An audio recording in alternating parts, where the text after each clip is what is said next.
Well now, gather around, folks, and let me tell you about the most fascinating tour you'll ever take in Vietnam. It's a one-day trip to the Mekong Delta and Vinh Trang Pagoda that'll have you feeling like a true local. Departing from your hotel in Ho Chi Minh City, you'll travel through lush rice fields and visit the largest pagoda in the Mekong Delta, Vinh Trang. But that's just the beginning, folks.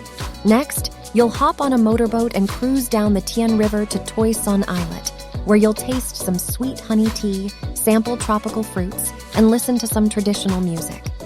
As you make your way back on the boat, you'll get to see the fishing port, boat building facilities, and even the Isles of the Dragon, Phoenix, and Tortoise. How's that for an adventure? But wait, there's more.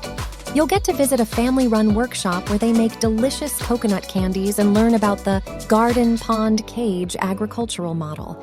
Then you'll have a hearty lunch in an orchard garden before enjoying a rowing boat ride on a tiny canal and taking a bike ride around the island. So what are you waiting for? Book this tour today and experience the Mekong Delta and Vinh Trang Pagoda like a true adventurer.